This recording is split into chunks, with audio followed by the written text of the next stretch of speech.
it is time. Dun, dun, dun, dun, dun, dun, dun, dun, dun, dun.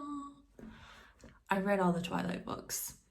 This was a goal of mine to do before I left Switzerland, because I didn't want to carry this book with me. And the books, because I read them, they expanded. So The Short Life of Bree Tanner doesn't even fit in here anymore. I hate when that happens when you get box sets. But I figured I would do a kind of review of what I thought of the Twilight books, because I think I was kind of late to Twilight when it was like popular back when it was coming out as movies and everything. I was like aware of it, like Kristen Stewart and Robert Pattinson at like the Nickelodeon Choice Awards, and I remember watching that. But I was a Hunger Games kid and like Percy Jackson, and I kind of thought Twilight was like silly and stupid when I was younger, and it cringe, and it is, but it's also very enjoyable and very easy to read. So overall, I would rate the series a 10 out of 10 for the experience. Books, about 6, 7 out of 10 for quality. So I'm just gonna start with Twilight. I mean, I just love these books, how they look. I'm gonna be sad when I leave them here. But so Twilight, the first book, I think this one reads the closest to the movies, so that was kind of nice because I've seen the first Twilight movie the most, but this like read closest to the movies. And I have to say, it would have been cool if they kept the blood typing scene in the movies, because I feel like that would have added a lot to Bella's character, because she becomes obsessed with becoming immortal and a vampire. But to do that, she has to drink blood.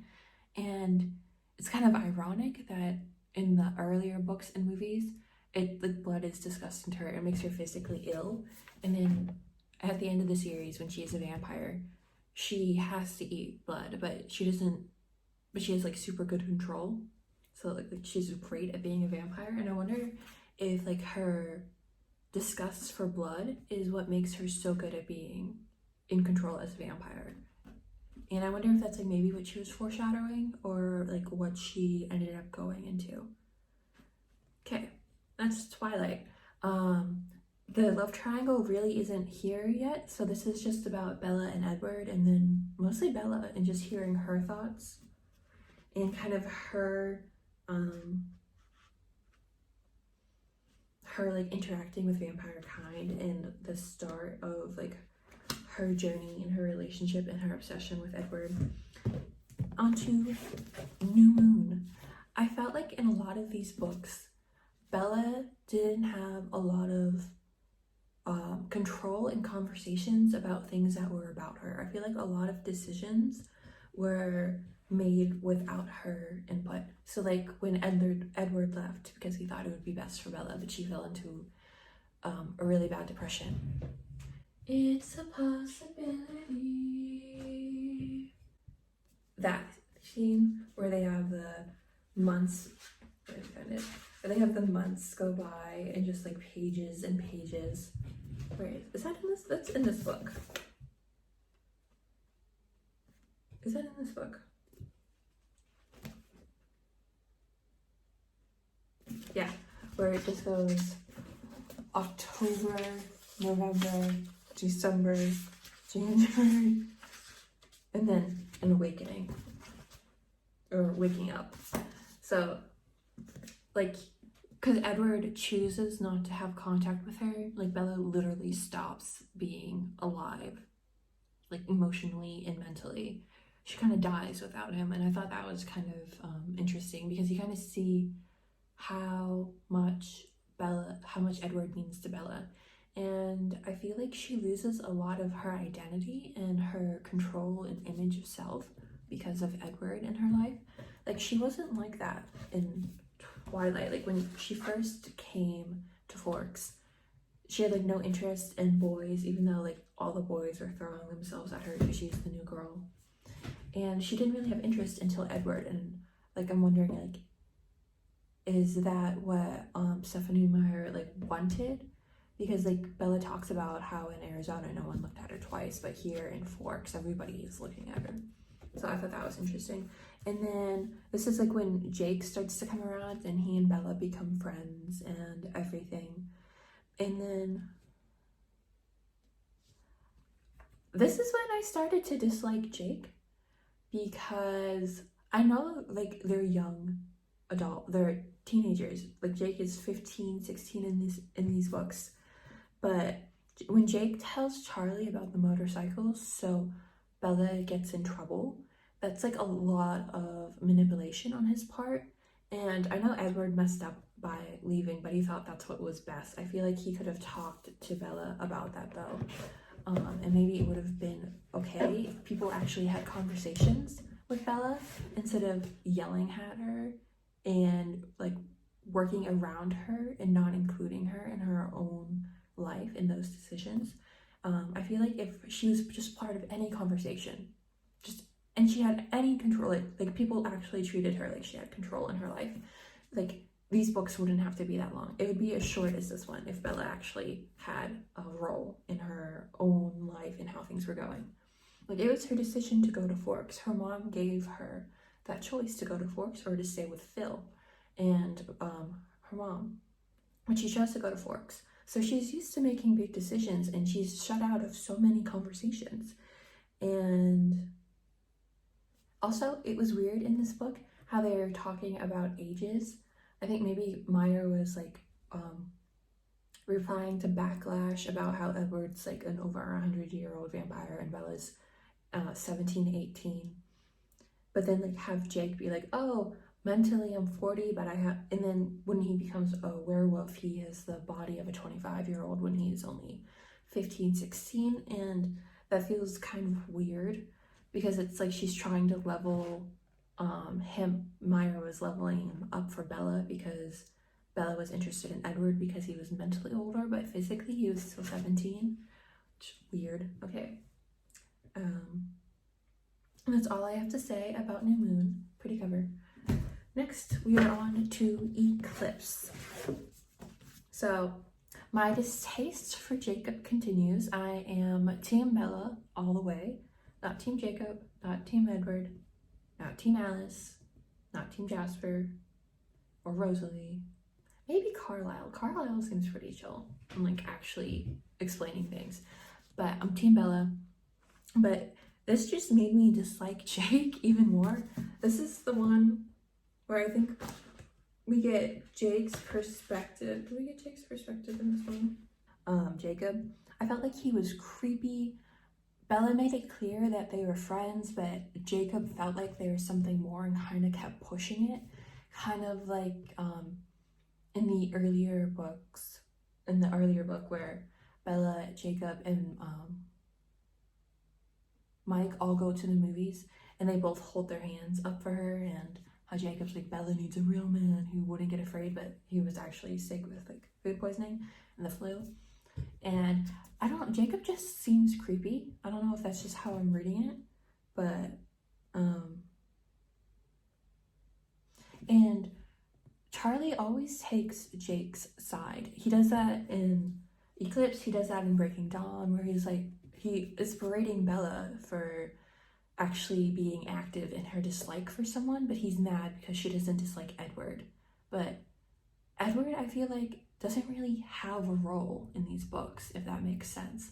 Yes, Bella's in love with him, she's obsessed with him, but what does he do that makes her so obsessed with him? She talks about his beauty and how he's otherworldly and like he plays the piano and he's smart, but beyond that, I don't know really how the relationship builds. I don't know if maybe I'm just stupid and I kind of missed it, but I don't understand why Bella is so obsessed with him. And back to Charlie always taking Jake's side. When Bella comes home after Jake kissed her and she shut down because she couldn't even, like physically, she couldn't push him away, so she just let it happen. Like, what? How could anybody ship Bella and Jacob after that? And she, after like he like lets her go and he's smug, she punches him so hard. She hurts her hand, like she physically hurts herself because she's so angry at him. And when she gets home and Charlie, like, hears what happens, he doesn't get upset at Jacob. What? He's a police officer, and he's upset when his teenage daughter punches a boy so hard she breaks her hand because she didn't want to kiss him. Why was he not more upset? That doesn't make any sense. I feel like he should have been, all that anger that he's been directing at Edward should have been pointed at Jacob at that moment, because, like, he's an easy target. He's there. He admitted to kissing, like, he kissed Bella and Bella did not want to kiss him. I don't know. I did not like it. I feel like Charlie should have been more active in his distaste for Jacob.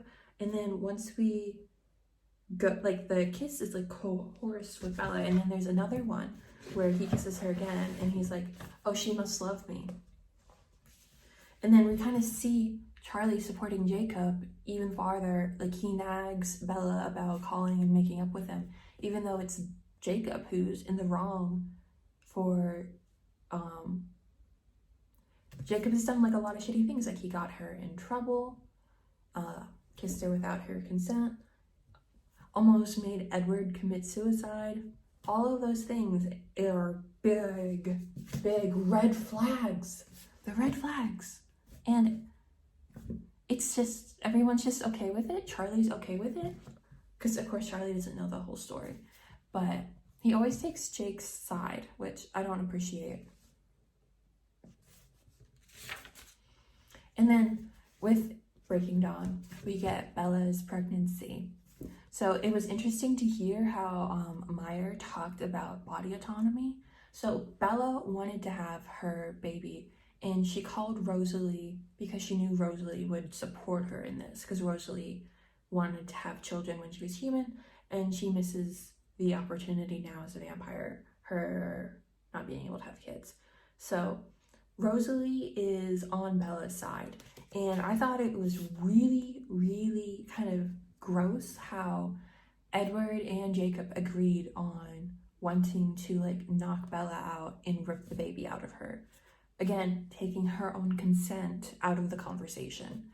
And then we get Lay, who also talks about her experience with being a werewolf and how she became a werewolf because she can't have children. So the only way she could, like, carry on the werewolf line was to be a werewolf herself. So I thought Meyer was making kind of an interesting statement by having all the women who can't have children be monsters in her book. So Lay couldn't have children, Rosalie couldn't have children, and kind of like that perspective that she had Bella have a child before she was turned, so that way Bella would have that human experience that Rosalie wanted, but still be able to get her own way. So she was able to, like, do everything, married, have a kid, and be young forever, and all of that. There was a funny part.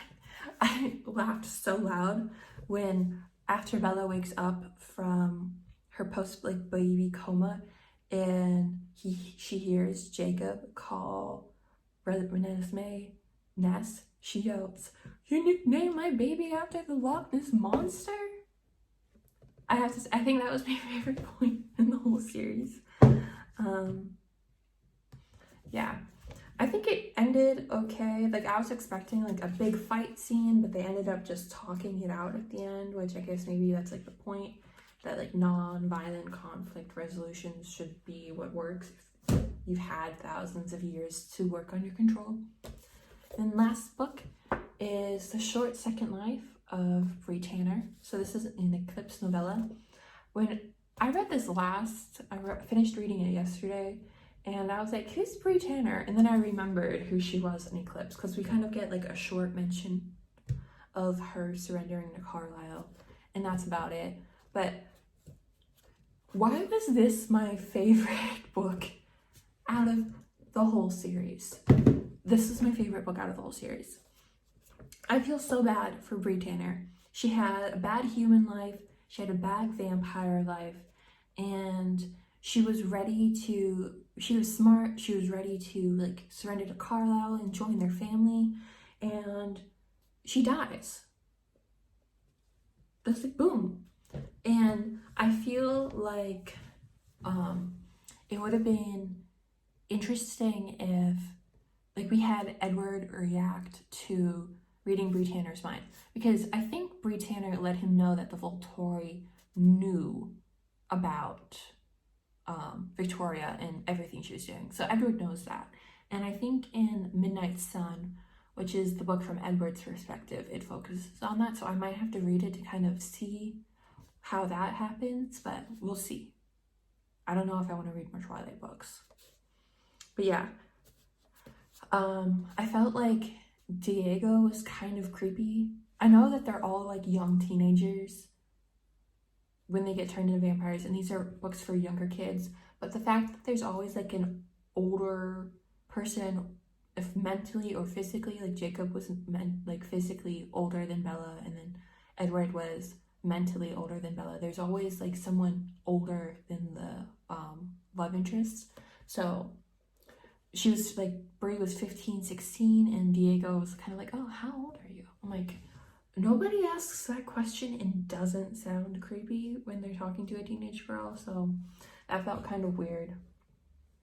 I felt like maybe if they made her like 17, it would have made more sense, but they talked about her being 15, maybe 16, so I didn't really like that.